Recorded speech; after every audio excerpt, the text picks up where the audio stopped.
ver la misericordia del Señor y ver también cómo Dios nos ha movido a los dos, tanto a ustedes como también ha puesto el tema que tiene mucha relación con lo que ustedes han estado tratando. Les digo que esto lo ha tratado el Señor conmigo, no es algo, digamos, que se me ocurrió, sino la verdad, el haber tenido la oportunidad de estudiar Lamentaciones me sirvió justamente para lo que estaba expresando, ¿no? Cuánta compasión, cuánta conmiseración, cuánta entrega tenemos el uno por el otro. Y a veces somos demasiado crueles los unos con los otros. Y aunque a veces no lo hacemos de forma intencional, creo que a veces sale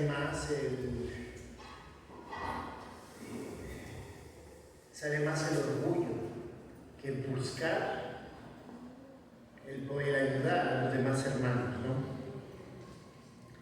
Vamos a terminar ahora Lamentaciones, capítulos 4 y 5. Yo sé que esto deberíamos haberlo visto más despacio, pero en 2 horas vamos a hacer el reto. Nos vamos a centrar en el capítulo 5, pero vamos a ver el 4 y el 5 para comprender el tipo de dónde está viniendo. Hasta ahora lo que hemos visto es que el capítulo 1, capítulo 2 hablaban acerca de la desolación de Jerusalén, cómo Dios castigó el pecado del pueblo de Israel. Vemos en el capítulo 2 acerca de ese castigo de una forma mucho más detallada, pero veíamos que en ambos capítulos, aunque se da a entender como que Jeremías no está cuestionando lo que Dios está haciendo, Jeremías siente esa compasión, esa empatía por lo que sí les está sucediendo. A tal grado que utiliza a nosotros, a tal grado que a pesar de que él estaba predicando el libro de Jeremías, y ustedes lo leen y espero que lo puedan tomar el tiempo de leerlo. Si ustedes leen Jeremías es juicio tras juicio tras juicio. Y Jeremías es un profeta que comenzó antes de la primera, por decir así, de la primera invasión de Jerusalén a predicar el arrepentimiento y anunciarles que iban a ser castigados por su pecado. Él estuvo en las 3 tomas de Jerusalén, hubo 3, 605, 597 y 585, 86. Fueron 3, en la tercera Nabucodonosor se hartó de la rebelión del pueblo de Israel y definitivamente lo destruyó. Y Jeremías estuvo en todo ese proceso. Jeremías es contemporáneo de Ezequiel. Ezequiel habla contra los que ya se habían ido, que estaban ya en el exilio,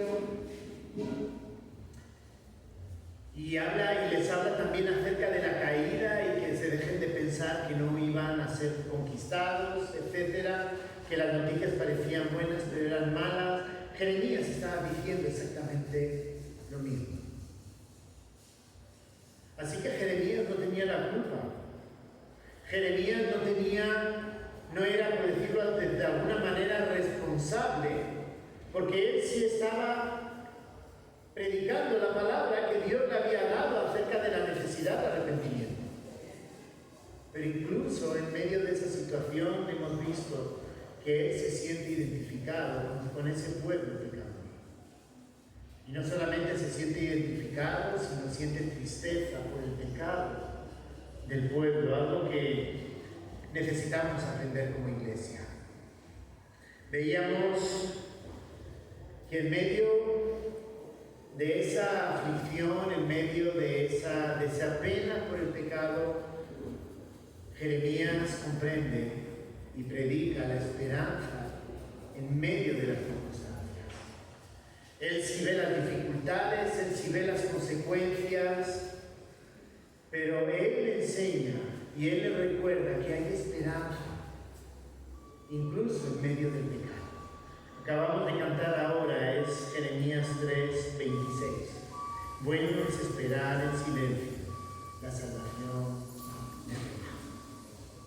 Y eso es algo que realmente debemos también de compartir con esos hermanos, con esas personas, esos visitantes que quizá no han dado el paso de creer, que en medio de sus luchas, en medio de sus dificultades, en medio de nuestras batallas por permanecer santos,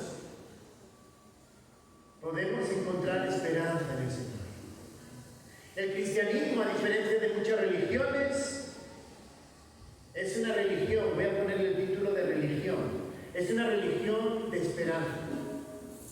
En las demás hay que morirse, hay que asesinar, hay que matar, hay que lo que sea.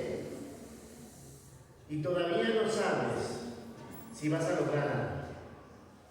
Todavía no sabes si has hecho todos los méritos, los suficientes méritos,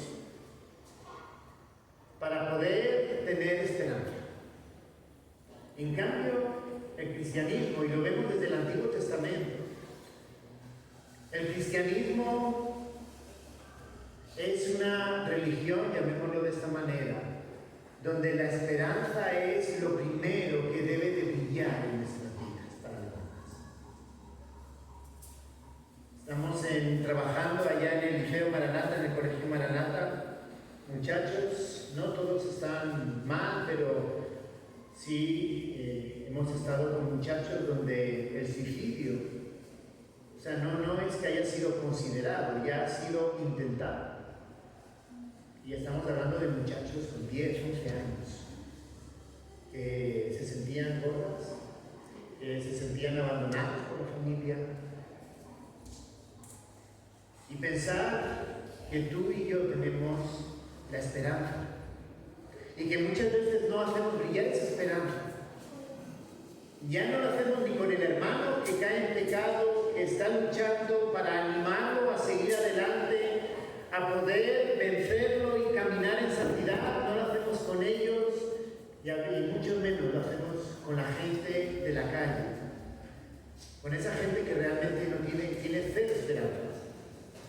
No somos capaces de compartirlo. Pero yo espero que el día de hoy nos haya quedado claro. En Cristo, en el Señor, tenemos esperanza. Tenemos que esperar la salvación, pero tenemos esperanza. Y veíamos en tercer lugar, que es de donde vamos a retomar, que parecía que volvía un mensaje oscuro, un mensaje complicado, ¿no? Otra vez al juicio. Y veíamos que Dios da esperanza. La esperanza es ahí. Pero Dios también es un Dios justo y no debemos olvidarnos de que cuando vemos los atributos de Dios no podemos enfocarnos en uno y olvidarnos del otro. Sí, Dios es un Dios misericordioso, es un Dios bueno, dijimos que era un Dios que se compadece, es un Dios que salva. Pero Dios también es un Dios justo. Y el Señor trata el pecado. A Israel, a la tribu de Judá, a la tribu del sur, les tocó sufrir la consecuencia del exilio. Pero incluso en medio del exilio, tener en mente que Dios es un Dios de esperanza, es lo que nos ayuda a seguir adelante. Cuando pecamos, incluso cuando estamos sufriendo las consecuencias del pecado, recordar que tenemos un Dios de esperanza, incluso en medio de ese momento difícil, es saber que vamos a respirar, que estamos saliendo, que estamos poco a poco volviendo otra vez a vivir plenamente. Dios es un Dios justo, no podemos quitar la justicia de Dios por el amor de Dios. Porque Dios es amor, pero en ese amor también está la justicia. Y eso lleva a que Dios tenga que actuar en medio del pecado.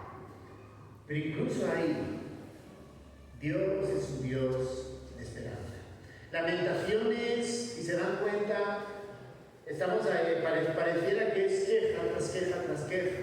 Pero el mensaje central, y ahora lo vamos a ver con el capítulo 5, no es un mensaje tanto de queja y de pena. Es un mensaje de que en medio de las dificultades, en medio de las luchas, en medio del pecado, tenemos esperanza en el Señor. Vamos a continuar con el capítulo 4, lo vamos a ver de forma superficial, me voy a centrar en algunos detalles, porque en el que me quiero centrar es en el capítulo 5. Y pareciera que aquí el hermano me quiere quitar el mensaje. Él empezó a hablar del remanente y dije, no, ya me quitó el mensaje. Vamos a hablar del remanente. Vamos a hablar del remanente.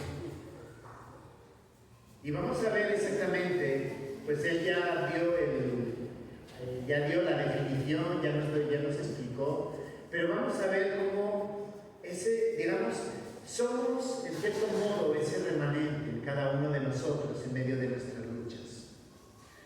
Capítulo 4. La estructura literaria del libro de Lamentaciones es lo que se llama un quiasmo. Los que han estudiado conmigo dirán, no, otra vez volvió a su querido quiasmo. Sí, vuelvo a mi querido quiasmo.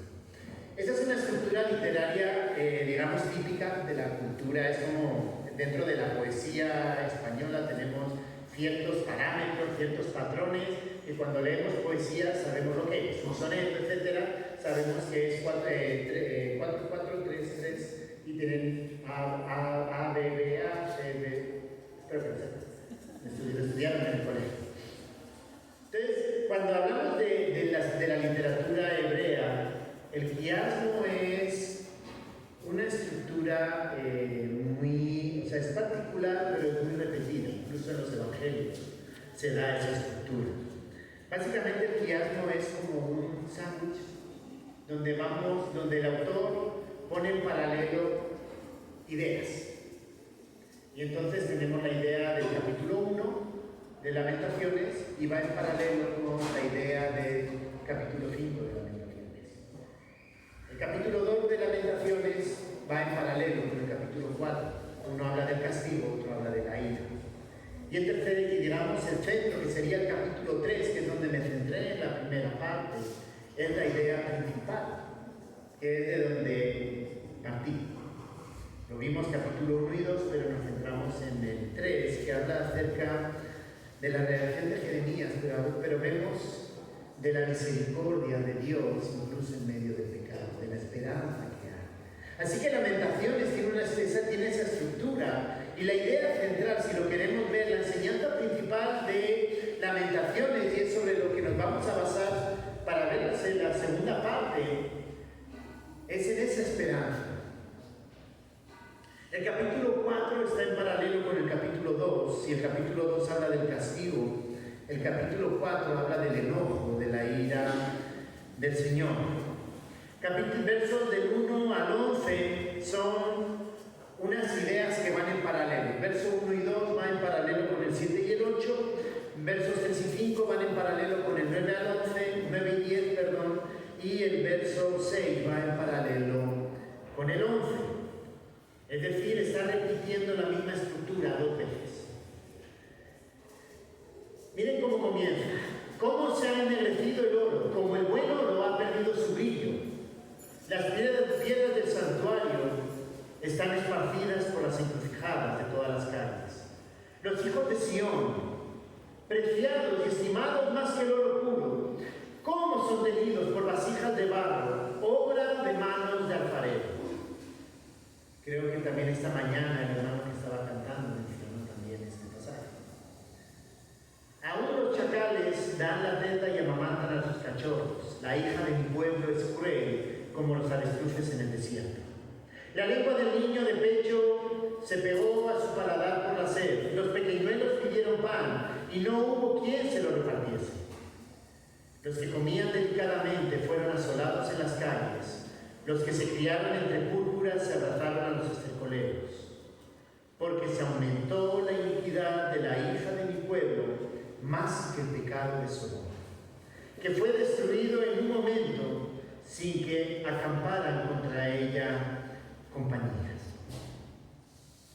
Versos 7 al 11 vuelve a repetir la misma idea, y en las dos secciones, los dos paralelos, están expresando y están preparando para el final. Ya habló acerca del castigo, ya habló acerca de la esperanza. Y vimos que cuando hablaba de la esperanza terminó hablando de la justicia de Dios. Dios es justo.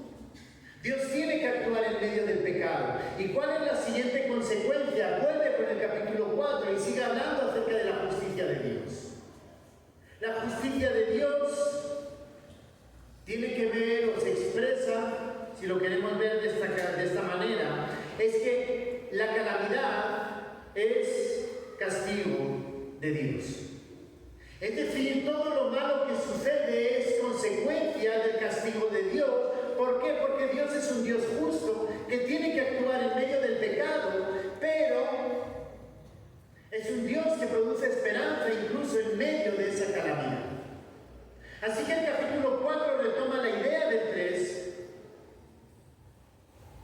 y sigue profundizando. Es que el camino que va a terminar en el capítulo 5, hablando del remanente, de esas personas que siguen creyendo,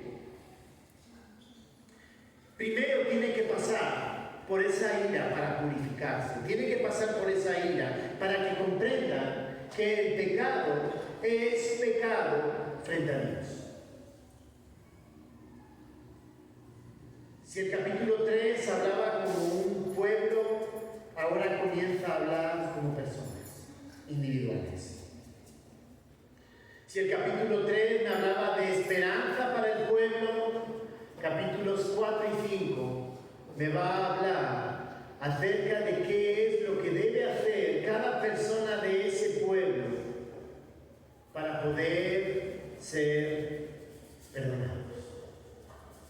¿Por qué? Porque Dios es un Dios justo, capítulo 4. Y en esa justicia Dios tiene que actuar. Gracias a Dios, a veces Dios no actúa de esta manera tan pesada con nosotros. A veces sí lo hace, otras veces no.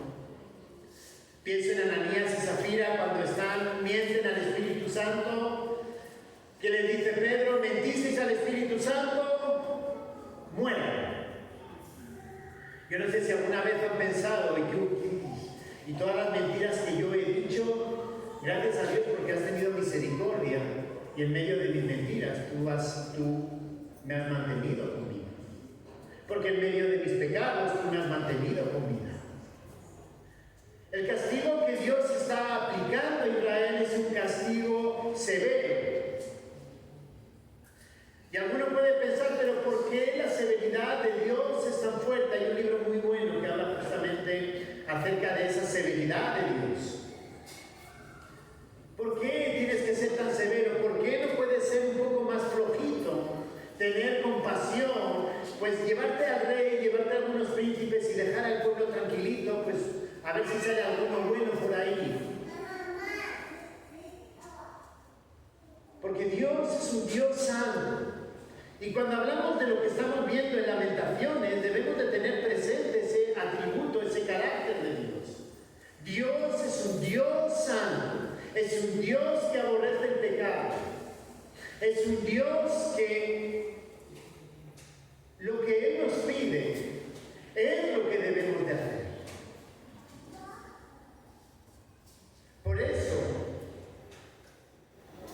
el Señor se enoja en medio del pecado. Por eso el Señor trae las consecuencias en medio del pecado.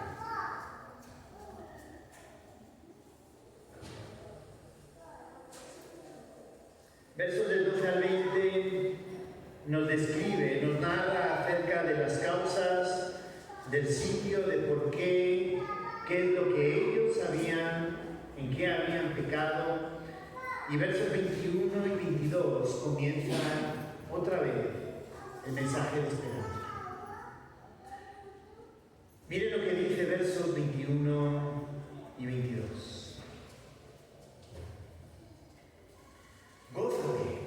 y alégrate.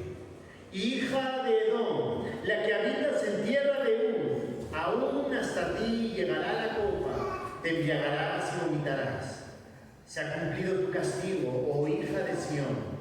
Nunca más te hará llevar cautiva. Castigará tu iniquidad, oh hija de Edom, descubrirá tus pecados.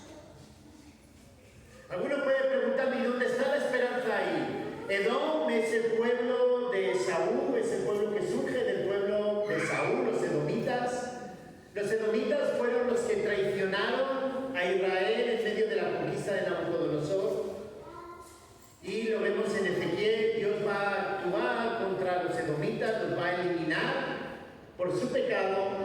Pero cuando Jeremías está dando el mensaje, les está haciendo un contraste. Edom ahora está contenta. Jerusalén está sufriendo las consecuencias del castigo, está siendo destruida, ha sido completamente, es una calamidad de ciudad. El pueblo ha sido completamente destruido, pero ¿qué dice en el verso 22? Se ha cumplido tu castigo, oh hija de Sión.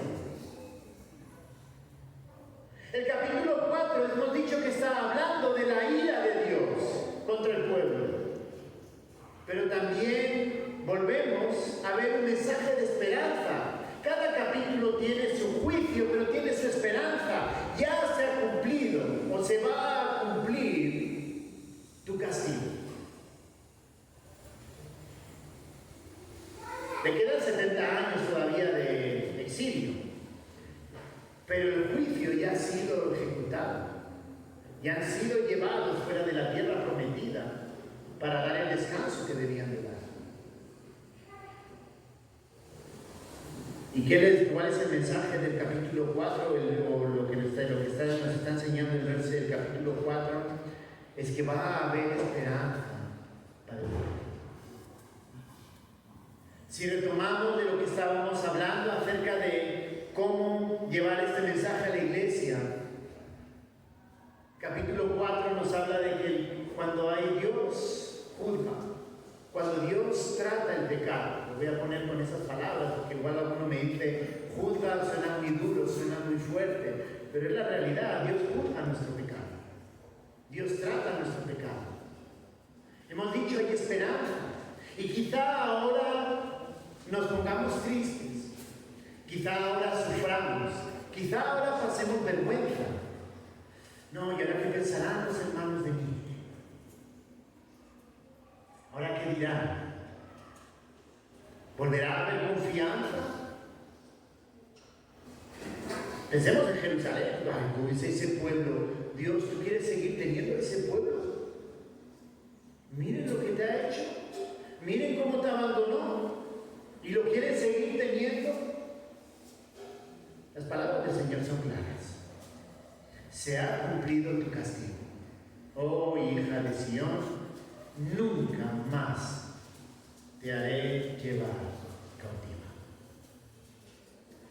Así que después de hablarnos de la ira de Dios, después de hablarnos de la vergüenza, después de hablarnos de la calamidad, de todas las consecuencias que podemos ver malas en nuestra vida a causa del pecado, vuelve a hablarnos de esperanza y vuelve a hablarnos otra vez de levantarnos. Hermanos, no hay peor vergüenza, y se lo digo con sinceridad, no hay peor vergüenza que pecar y sencillamente por tener miedo de la vergüenza de que qué pasará si me descubren, seguir viviendo a escondidas una vida pecaminosa.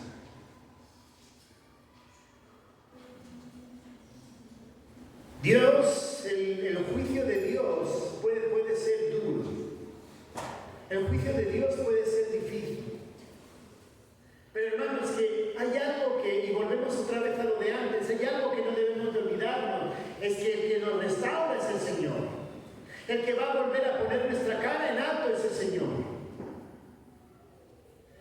La iglesia está enferma cuando seguimos permitiendo, simplemente por la vergüenza de qué dirá mi hermano, mi hermana, seguimos pecando y seguimos escondiendo el pecado como si aquí no pasa nada. Y les hablábamos esta mañana, es una cuestión de comunidad. autoridad. Tu pecado no solo te afecta a ti, me afecta a mí.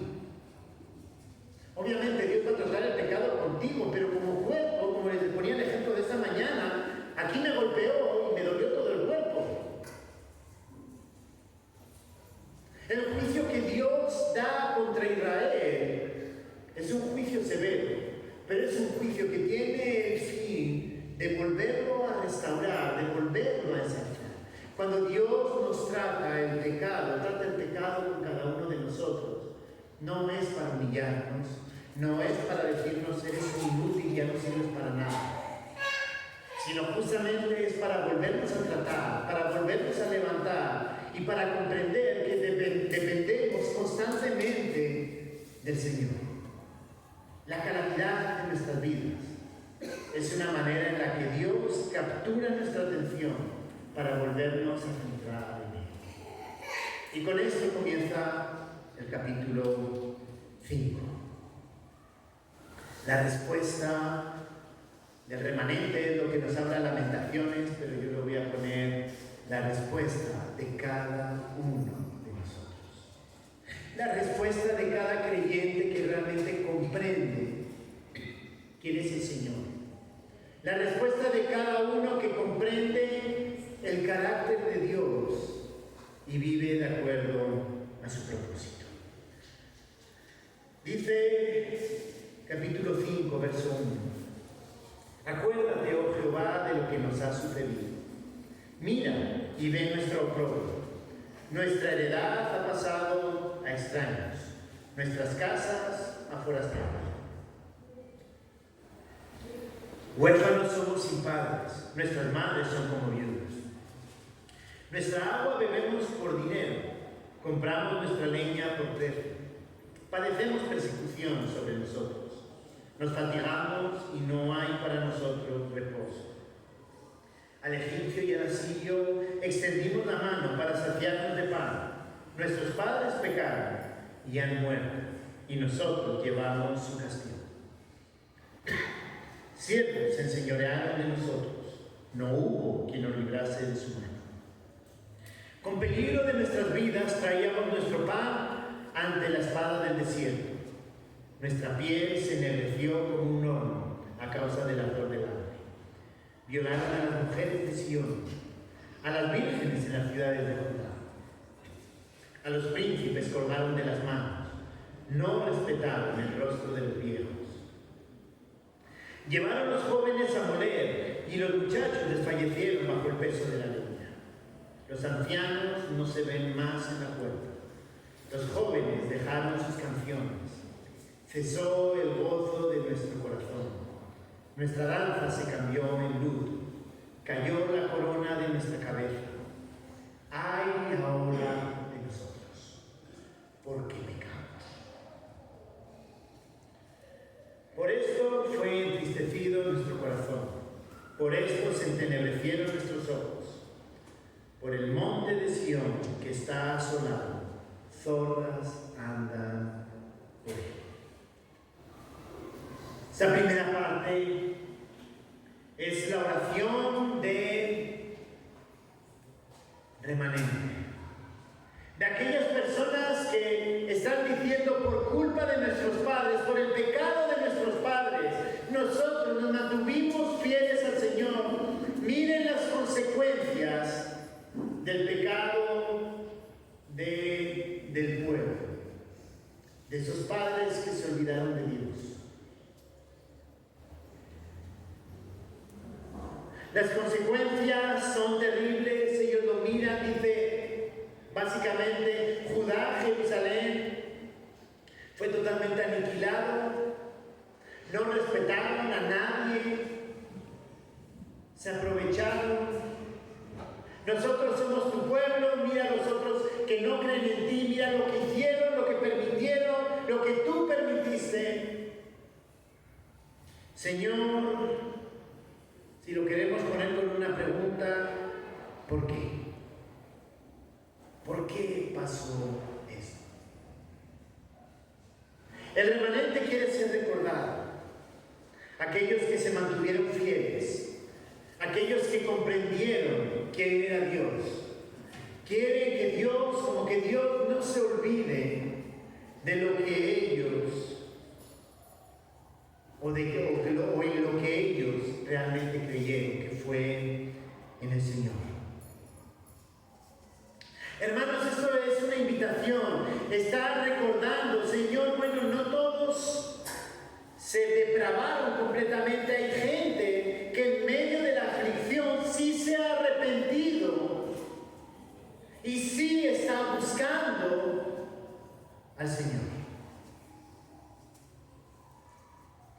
No todo el mundo, no toda la iglesia rechaza. O no toda la iglesia no se arrepiente del pecado. Sí hay hermanos que son tercos. Sí lo hay. Pero también dentro de la iglesia, dentro del pueblo, hay hermanos que son fieles y que en medio de sus pecados se arrepienten.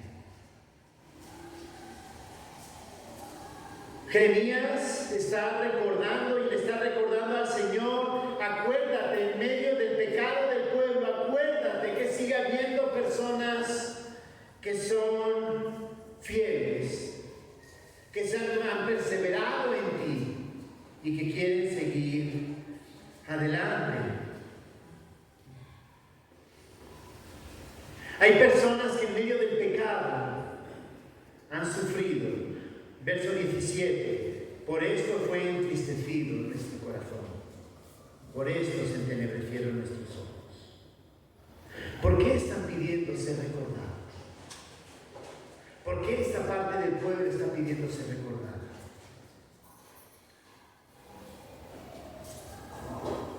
Porque en medio del pecado ansiamos buscar la restauración. Y es donde ya definitivamente nos quedamos. Versos 19 al 22 termina diciendo: mas tú, Jehová, permanecerás para siempre, tu trono de generación en generación. ¿Por qué te olvidas completamente de nosotros y nos abandonas tan largo tiempo? Vuélvenos, oh Jehová, a ti nos volveremos, renueva nuestros días como al principio, porque nos has desechado, te has airado contra nosotros en gran manera. Hermanos, hemos hablado de que en el Señor hay esperanza, pero debemos comprender y debemos de buscar esa esperanza. Lamentaciones capítulo 5 está dando Dios una respuesta al pueblo. El pueblo dice: no te olvides de nosotros, versos del 1 al 18. No te olvides de nosotros, mira lo que ha pasado. Hay gente que seguimos siendo fieles a ti. La respuesta de Dios es: no me he olvidado de ustedes. Versos 19 al 22. Ayúdanos, restáuranos esa esperanza de la que has hablado en el capítulo 3, en la vuelta del quiasmo. Que el 5 es con respecto al capítulo 1 y ahora voy a hacer la mención. Si hay esperanza de la que me has hablado en el capítulo 3, entonces restáuranos. ¿Se recuerdan que el capítulo 1 hablaba acerca de la desolación de Jerusalén? Capítulo 5, cuando vemos y vivimos esa esperanza, vuelve a haber restauración. Vuelve a haber restauración. Hermanos, hablábamos esta mañana de la necesidad de cuidarnos los unos a los otros, de la necesidad de ayudarnos en medio de la lucha con el pecado. No tanto el buscar el castigo, buscar el humillar, buscar el hacer el mal, sino transmitir la esperanza y restaurar las vidas para que vuelvan otra vez a vivir una vida cristiana plena. Capítulo 5 es la consecuencia, son vidas restauradas de lo que está hablando el capítulo 3. Las palabras, verso 19, comienza hablando acerca de quién es Dios en medio de esta restauración. Mas tú, Jehová, permanecerás para siempre, tu trono de generación en generación. Hermanos, no debemos de olvidarnos que Dios es un Dios inmutable. Inmutable significa que no cambia. Dios permanece fiel a sus promesas. Y en medio de nuestra lucha con el pecado, y aquí está hablando a este pueblo, en medio de su pecado, en medio de llevarlos al exilio, Jeremías está recordando que Dios es un Dios que no cambia, que la promesa que hizo con Israel la va a cumplir. Van a ser restaurados y llevados a la tierra prometida. Todavía no. Cuando llegue nuestro milenio, que es el retorno de ellos como pueblo, como nación, ellos van a ser plenamente restaurados. Y muchos creerán. Pero Jeremías está dando palabras de esperanza, palabras de ánimo, esa esperanza que hemos hablado. Dios, bueno eres porque tú eres el Salvador. Hermanos, Dios es un Dios inmutable, eres salvo. Sí, eres salvo. ¿Estás convencido de que Dios te ha salvado? ¿Estás convencido de que eres un hijo de Dios, incluso en medio del pecado? Dios es un Dios que no se olvida de ti. En medio de tus luchas, en medio del pecado más grave que puedas considerar que has pecado, que has caído en lo que no te gustaría que nadie supiera que tú has pecado. Dios es un Dios que no cambia, es un Dios que permanece fiel. Va a tratar el pecado, hermano, no estoy diciendo que no va a pasar nada, pero es un Dios que permanece fiel. Es un Dios que incluso con la vergüenza, Él permanece fiel. Hay dos tipos de pecado. En el Oriente Medio, el mayor de los pecados es la vergüenza por el pecado. Eso de sentirse avergonzado porque alguien ha pecado, para ellos es quizá lo más grave. Acordémonos de la historia de Ruth y Noemí. Ruth se quejaba. ¿Por qué? Por la vergüenza, no por el pecado de que se fue con los moabitas, sino por la vergüenza de qué dirán ahora que yo me fui con los moabitas y ahora estoy regresando, sin marido, hijos y una nuera moabita. O sea, su mayor pesar era la vergüenza de cómo ella regresaba. Y se quejan de Dios, me abandonaste. Aquí está hablando de lo mismo. Hemos sido conquistados. Nosotros, la gran potencia, que teníamos al Dios vivo, al Dios que nos dio este territorio, que nos extendió a través de David y Salomón las fronteras lo más lejos posibles, que todos eran súbditos nuestros.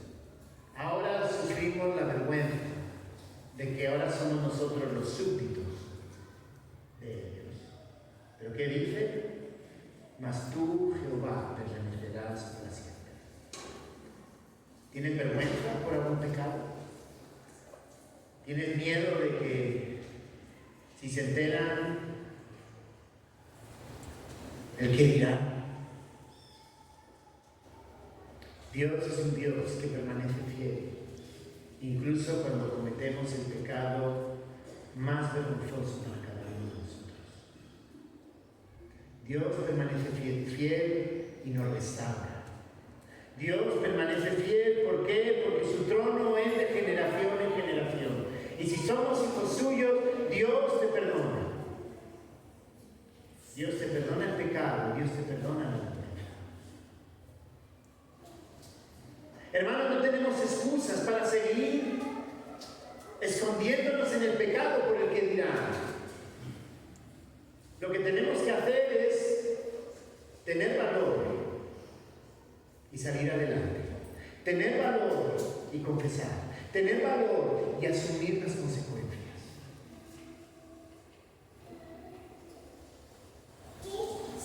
Es preferible asumir las consecuencias durante ese tiempo donde el Señor va a tratar, donde el Señor va a perfeccionar tu corazón, donde el Señor va a hacerte comprender quién es Él, que seguir escudándote en el pecado.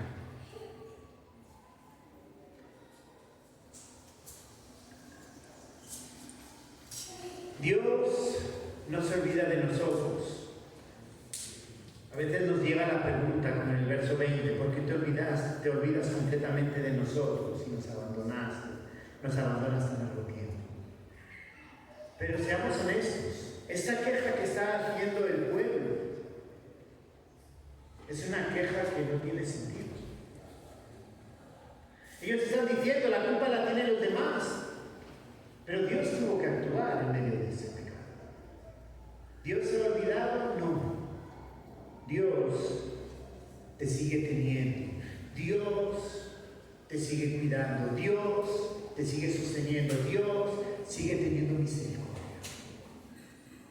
Hermano, ¿cómo se puede entender que Dios me castiga y Dios tiene misericordia? Porque si no te ha matado todavía es porque tiene misericordia.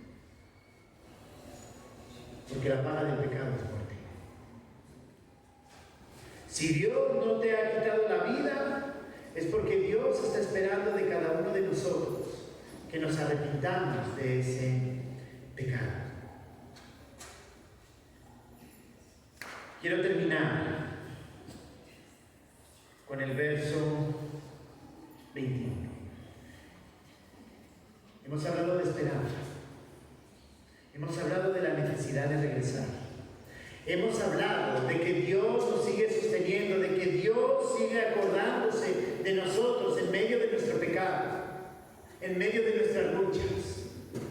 ¿Por qué? Porque es un Dios que permanece fiel. Me gusta cómo termina el verso 21. Vuélvenos, oh Jehová, a ti y nos volveremos. Renueva nuestros días como al principio. Las palabras de Jeremías para el pueblo es el deseo de que el pueblo realmente sea transformado por esa obra perfecta a través del juicio de Dios, pero con esperanza. ¿Para qué? Para que sus vidas sean transformadas, sean renovadas.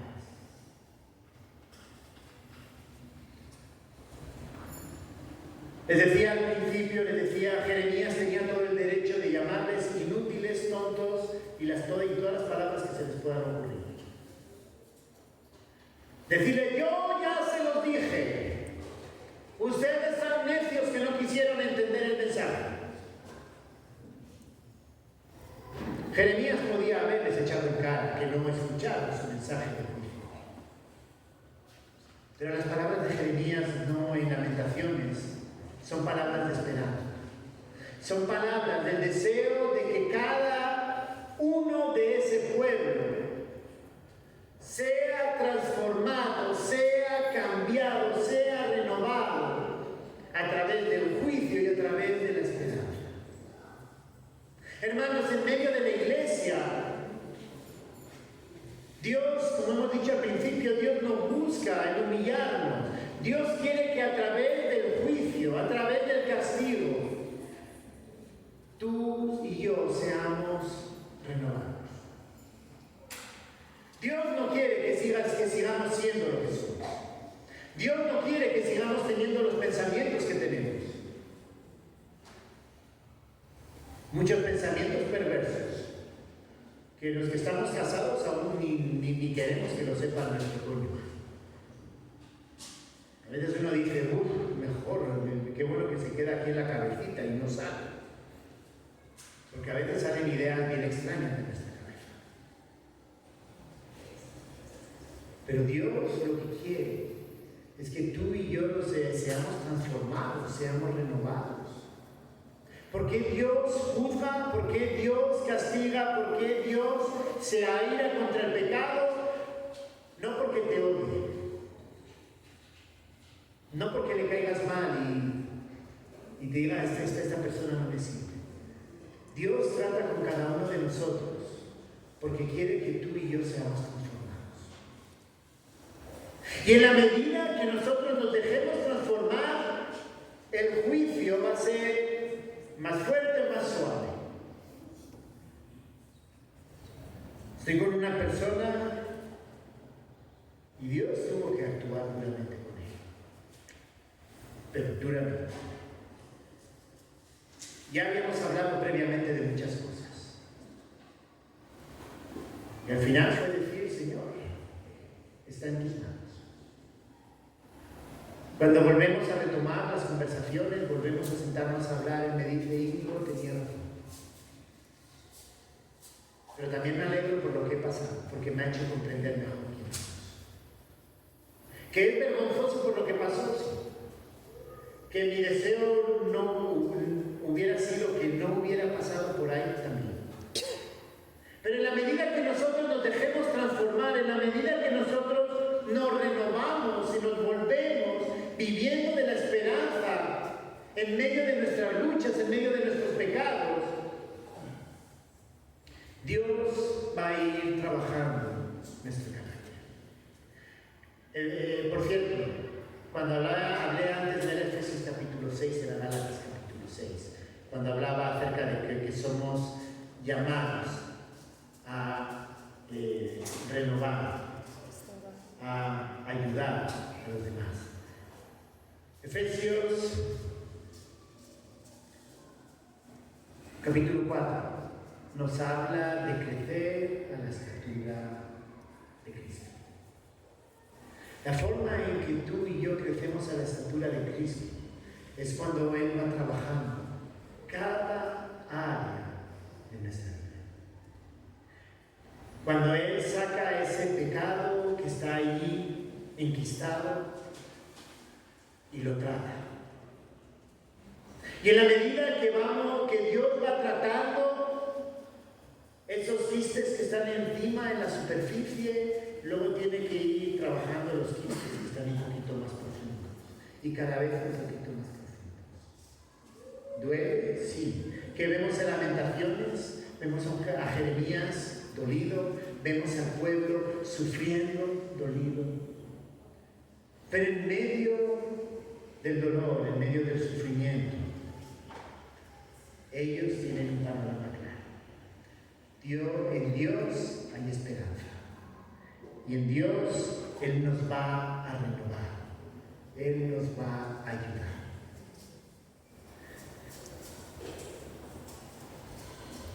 Hermanos, que el Señor nos ayude realmente a estar abiertos, a estar disponibles, a bajar el orgullo, nuestras defensas como el orgullo, el creernos superiores a los demás y dejar que Dios trate con nuestras vidas. Normalmente no son los pecados visibles. Hay pecados que están enraizados en nosotros. Y pecados que Dios tiene que ir trabajando poco a poco. En primer lugar, Dios es el que lo va a tratar. En segundo lugar, como hermanos, somos llamados a ayudar, a acompañar, a animar, a ayudar a restaurar. No somos llamados a humillar, no somos llamados a castigar. Y lo más importante, somos llamados a tener un espíritu humilde. Como ese remanente, estar dispuestos a pasar por la prueba, a pasar por ese proceso, para que el Señor trate con nosotros esos aspectos de la vida. Uno puede decir, hermano, pero eso suena muy feo. Quizás suena feo, pero sí tiene consecuencias para la eternidad.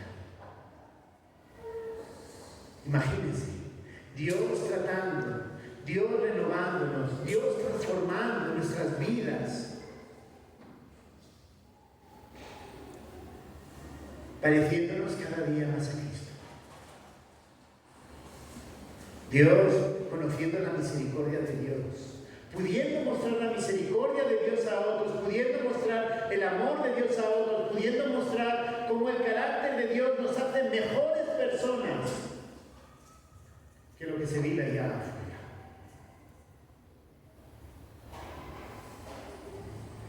Jeremías, en el libro de Lamentaciones, nos está quejando del juicio de Dios.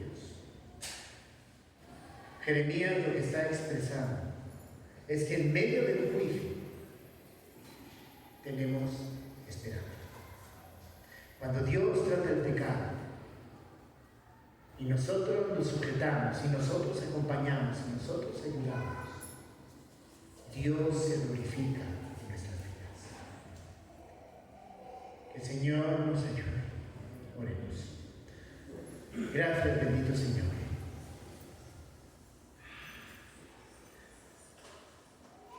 Porque tú, a través de las circunstancias, a través de nuestras vidas, a través del confrontarnos nuestro pecado, Señor, tú nos renuevas. Señor, tú nos haces parecernos cada día más a ti. Señor, tú te glorificas en nuestras vidas.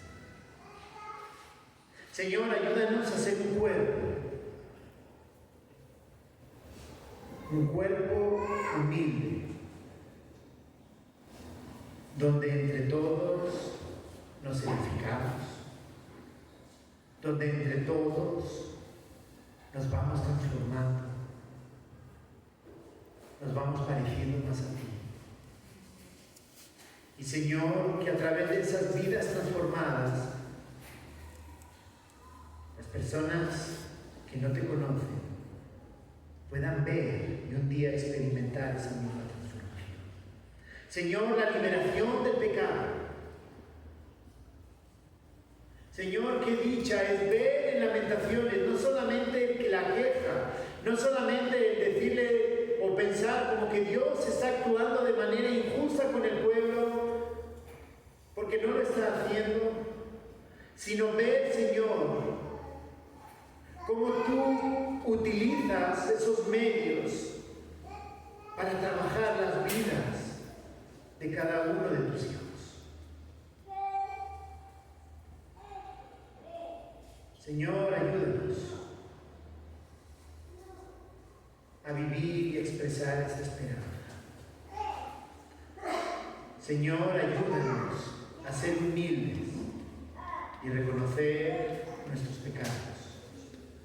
Ayúdanos, Señor, a sujetarnos unos a otros para poder crecer como nosotros. Señor, que un día como iglesia, mientras seguimos avanzando, podamos mostrar tu gloria al mundo. Te lo pedimos, Señor, en el nombre de